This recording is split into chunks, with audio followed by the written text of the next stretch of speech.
Nicolas, c'est à toi. Merci Marie-Pierre. Donc, rebonjour à toutes et à tous. Là, je vais parler du rôle de la résilience animale et essayer de mettre un peu dans le contexte de l'efficience. Euh, En co-auteur, j'ai mis Ahmed Ben Abdelkrim, qui est un postdoc sur le projet Défilé, qui a travaillé à Mozart et avec l'équipe G2B de Gabi. Alors, il faut cliquer là pour avancer. Bon, donc, ce qu'on va discuter, c'est d'abord les définitions, puis les challenges pour mesurer la résilience, la contribution à l'efficience et en dernier, des opportunités.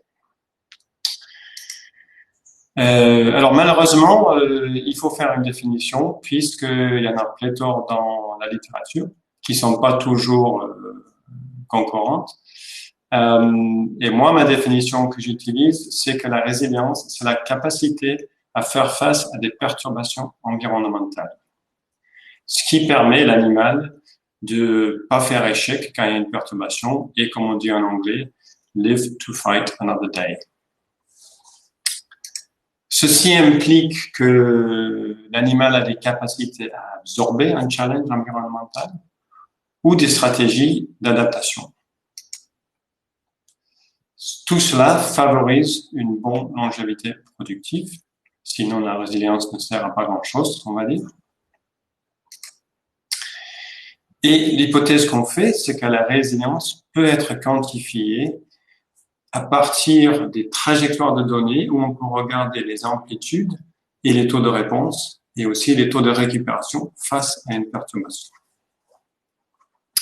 Alors, petite apparenté, on va parler de résilience et robustesse, puisque ces deux termes sont souvent utilisés de façon pas très claire dans la littérature. Donc, la capacité d'un animal à perdurer dans des environnements pauvres, mais stables, pour moi, ça c'est la robustesse. La capacité à répondre à des environnements variables, là on est plutôt dans la résilience. Et c'est de ça qu'on parle aujourd'hui. Donc la robustesse, on est plutôt sur la chaîne et la résilience, c'est plutôt l'osier qu'on voit en bas qui se plie à chaque fois qu'il y a le vent qui souffle. Ce qu'il faut garder en tête quand même, c'est que même le chêne, avec sa rigidité, il a beaucoup de flexibilité dans sa structure. Donc, pour moi, la résilience est un mécanisme important qui permet une robustesse globale. L'animal qui est robuste, stable et qui ne bouge pas, c'est en large partie en conséquence d'avoir une résilience sous-jacente qui lui permet justement d'absorber et adapter au choc. Et cette résilience elle-même consiste de multiples mécanismes sous-jacents au niveau physiologique, comportemental, etc. Cela veut dire que on peut imaginer on peut voir que la capacité à faire face à des perturbations va passer par différentes étapes. Ça peut être des comportements d'évitement qui se mettent en place très vite. Ça peut être tamponner, par exemple, les manques de nutriments avec des réserves corporelles. Ça peut aller au-delà avec une réallocation des ressources entre fonctions vitales, qui peut être à l'extrême d'arrêter ou remettre à plus tard des fonctions coûteuses, par exemple comme la reproduction. Et dans tout ça, donc, on voit à la fois la multiplicité des mécanismes, mais on voit aussi que le temps est un élément clé. On va peut-être avoir une cascade d'adaptations différentes et donc il faut voir ça dans le temps. Donc ça nous pose des challenges pour mesurer. Si je veux voir ce que va faire cet élastique quand il sera relâché, j'ai pas besoin juste de la photo, il me faut le film de ce qui se passe une fois que le doigt a été levé et l'élastique qui part. C'est-à-dire, il faut capturer la dynamique. Il nous faut des mesures répétées pendant une perturbation pour justement voir l'amplitude de la réponse, le taux de récupération. Et si on veut comprendre plus largement comment se passent les choses sur le long terme. Est-ce que l'élastique va s'épuiser très vite ou est-ce qu'il va être robuste et être élastique plus longtemps? Il va falloir capturer plusieurs perturbations, donc des mesures répétées sur le plus long terme. Vu ce qu'on vient de dire sur la multiplicité de mécanismes, il n'y a aucune mesure directe de la résilience. Il va falloir regarder plusieurs critères et essayer de combiner les réponses. Je vous montrerai un exemple plus tard. Tout cela veut dire que la validation va être difficile. Quelle va être notre mesure de référence quand on met en place des mesures qu'on espère démontrer la résilience? Et là, on va avoir recours à regarder les effets de ces mesures sur, par exemple, la longévité productive. Donc ici, vous avez un exemple d'une perturbation qui a été faite, qui a été voulue. Donc on a pris des chèvres, il y en a 16, chaque ligne c'est une chèvre, et on les a mis 2 jours sur paille. Donc on voit avant le challenge leur ingestion, les 2 jours sur paille, et puis la réponse, la récupération après. Et c'est des patterns qu'on peut commencer à analyser. Ce qu'il faut garder en tête, par contre, quand on analyse ces réponses, c'est que certes, elles sont liées à l'animal. Donc, ce que j'ai mis en vert ici, la capacité de déformation du système biologique, la capacité de résister aux perturbations, mais elle est aussi la conséquence de la force de perturbation. Donc ici, le diagramme montre des ressorts, et forcément, plus fort tu tires le ressort, ça va quand même conditionner la réponse. Donc une seule perturbation, on va toujours avoir cette confusion entre les capacités de l'animal et la force de perturbation. Donc on aimerait avoir plusieurs challenges pour distinguer ces deux effets. Je reviens sur les données parce que je vous avais montré la matière sèche ingérée, qui est la première chose atteinte par un challenge nutritionnel. Là, on voit maintenant l'effet dans la production du lait. Donc, ça a passé à travers l'animal qui a pu mettre en place quelques stratégies différentes d'adaptation. Et on voit que la variabilité dans la réponse est différente. Et si on va encore plus loin, si je clique au bon endroit au moins, on voit que, par exemple, maintenant, quand on va un cran plus loin dans le métabolisme, on regarde les taux protéiques, il y a encore plus de variabilité.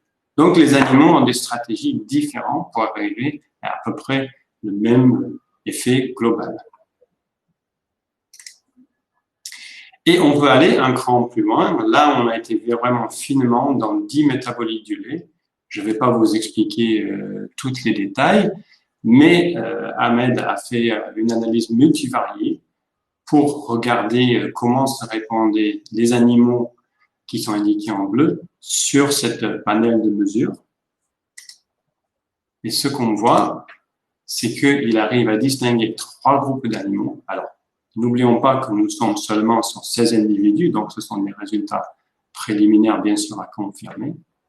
Et qu'avec ce groupement d'animaux, on arrive à avoir des façons de distinguer via les métabolites les 3 groupes différents. Donc, on a des outils qui semblent très prometteurs pour capturer cette dimension multivariée de la résilience.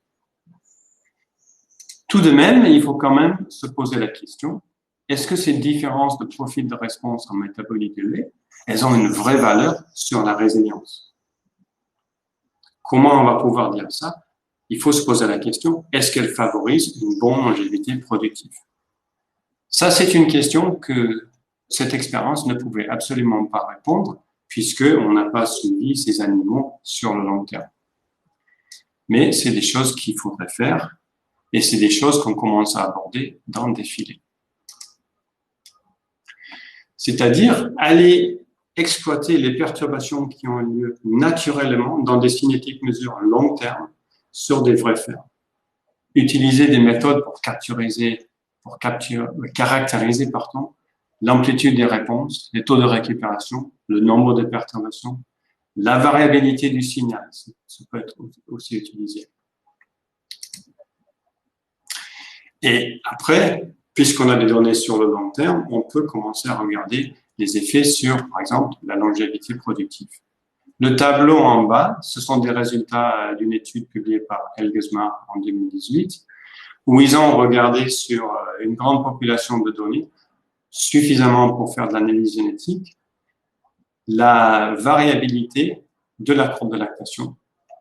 Et ils ont regardé quels étaient les meilleurs pères et les pires. Et ils ont pu démontrer que la différence entre ces extrêmes dans la variabilité de la production de lait se traduisait par des différences significatives entre dans la santé mammaire, donc le UDH, Other Health, dans la prévalence des kétoses et aussi dans la longévité dans la population. Donc, a priori, les variabilités dans ces courbes semblent être un bon prédicteur de la résilience, puisque ça a des impacts sur la longévité des animaux.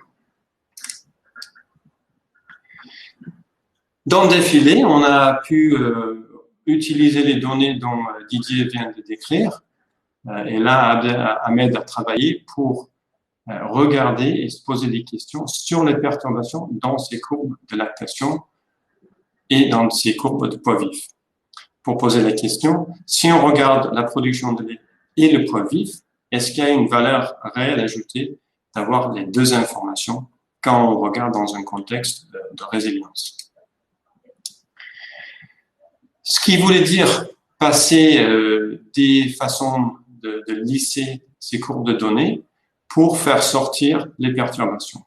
Donc, que ce soit la production de lait ou le poids vif, ce que vous voyez, c'est qu'il y a une courbe rouge qui trace plus ou moins ce que l'animal aurait fait s'il n'avait pas été perturbé, et une courbe noire qui trace ce qui s'est passé dans les perturbations. Et on peut faire la différence entre les deux courbes pour avoir des infos sur ces perturbations tout au cours de la lactation de ces animaux. Donc ici, vous voyez la typologie de ces perturbations. En haut, on a les nombres de perturbations par lactation. Et on voit à gauche, pour la production laitière, qu'il y a des animaux qui ont 2 perturbations, mais il y en a qui en ont 12. C'est à peu près la même chose pour le poids vif qui est en haut à droite. Et les panels en dessous montrent la distribution de ces perturbations en termes de perte de lait ou en termes de déviation dans le poids vif. Et ce que ces graphiques montrent, c'est non seulement qu'il y a une grande variabilité entre les individus, mais ça montre aussi qu'il y a une méthode simple qui nous permet d'identifier les différents types de perturbations dans la production laitière et dans le poids vif. Après, on se posait la question de est-ce qu'il y a une concordance dans ces perturbations? Et les 2 ellipses sur la gauche vous montrent qu'il y a des perturbations dans le poids vif qui ont lieu à un moment où il n'y a aucune perturbation dans la production de lait. Il y en a 987 de ces perturbations. Également, il y a 1443 perturbations dans la production de lait, on ne voit rien dans le poids vif. Mais il y a aussi près de 2000 où il y a une perturbation en même temps dans la production de lait et le poids vif. Enfin, approximativement en même temps. Donc, on peut explorer ces perturbations un peu plus profondément. Et ce qu'on voit ici avec les cercles à couleurs différentes, c'est le chevauchement des temps de début de la perturbation, c'est T-start en haut à droite, le temps de fin de perturbation, Tn en bas, et le temps où il y a eu la perturbation la plus forte, Tmin. Et ce qu'on voit, c'est qu'il y a une grande variabilité dans la concordance des perturbations, avec finalement très peu qui sont exactement identiques. Et ça, c'est une bonne nouvelle pour nous. On va y ajouter de regarder aussi l'amplitude de la perturbation dans le lait par rapport à l'amplitude de la perturbation dans le poids vif. Et là aussi, on voit une grande variabilité. Si on avait eu une ligne avec des points très serrés, une corrélation très forte, on aurait pu se dire, il n'y a pas de valeur ajoutée d'inclure le poids vif si on a les pertes en production de lait. Mais ce n'est clairement pas le cas. Ce qui nous permet de dire que même s'il y a un lien entre les perturbations production de lait et poids vif, il y a quand même une diversité de formes, une diversité de timing de réponse, ce qui nous fait dire qu'on pense qu'il y a une valeur ajoutée de regarder les deux ensemble et que peut-être ça nous permettrait de distinguer différents types de perturbations, différentes capacités de résilience de ces animaux. Maintenant, on va passer à la partie contribution à l'efficience. Ça va pas durer très longtemps puisque c'est un sujet assez nouveau. Ce qu'on peut dire, c'est que quand on regarde sur l'efficience à court terme, il n'y a pas d'effet évident de la résilience sur l'efficience. C'est-à-dire que ce qui a été vu sur les données défilées de M. Song, c'est que la baisse de production pendant une perturbation est à peu près équivalente à la baisse de l'ingestion. Donc, l'efficience ne bouge pas. Il faut dire que ceci reste quand même validé à plus grande échelle, mais au court terme, on ne voit pas un effet fort de la résilience sur l'efficience. Après, la question se pose, qu'est-ce qui se passe sur le long terme? Alors là, il faut revenir sur la littérature, sur des données qui sont à grande échelle. Et il y a une publication récente de Marieke Poppe qui a regardé justement cette question, où ils avaient 227 000 lactations de prémipare avec des données journalières. Ce qu'ils ont choisi de faire, c'est de quantifier les perturbations en regardant la variance résiduelle du lait. Et ils ont démontré d'abord une corrélation positive entre la production laitière et cette variabilité résiduelle du lait. Ce qui, par ailleurs, nous avons aussi vu dans les données défilées, les graphiques ici le montrent, que ce soit sur l'aire de perte totale dans le lait ou le nombre de perturbations, il y a quand même une relation croissante avec la quantité de lait produite. De plus, Poppe a pu mettre en évidence une corrélation négative entre cette variabilité et la probabilité de survie. Ce qui est en accord avec les résultats qu'on vient de voir sur le défilé, mais également avec les publications d'Elgesmar et une publication récente sortie de l'équipe GDB par Roberta Rostotello. Donc, sur le long terme, il y a clairement un effet de la résilience sur la longévité productive. Et si on rappelle les présentations en début de matinée, ça veut dire qu'il y a un effet sur l'efficience long terme parce que ça va jouer sur la dilution de la vie non productive. Mais il faut dire que là, on se base sur des résultats d'une ou deux études parce que les données pour évaluer directement ce lien restent rares, au moins à l'échelle de la carrière. Ce qui nous amène aux opportunités.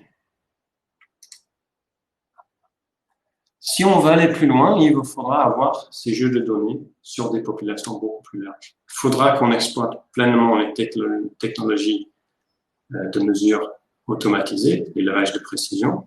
Et comme vous avez déjà vu, défiler, c'est focaliser beaucoup sur nos avancées méthodologiques pour justement exploiter ce type de données. Il faut aussi qu'on quantifie l'importance de la résilience sur une efficience durable. Ces données-là vont nous aider pour le faire à l'échelle de la carrière, mais il y a aussi un lien vers la modélisation, puisqu'on peut commencer à modéliser des carrières d'animaux avec des trajectoires perturbées ou non, et voir aussi ce que ça fait à l'échelle de l'exploitation. Et je pense qu'Olivier va vous en parler dans la présentation suivante.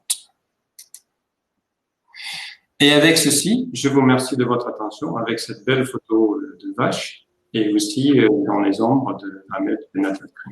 Merci.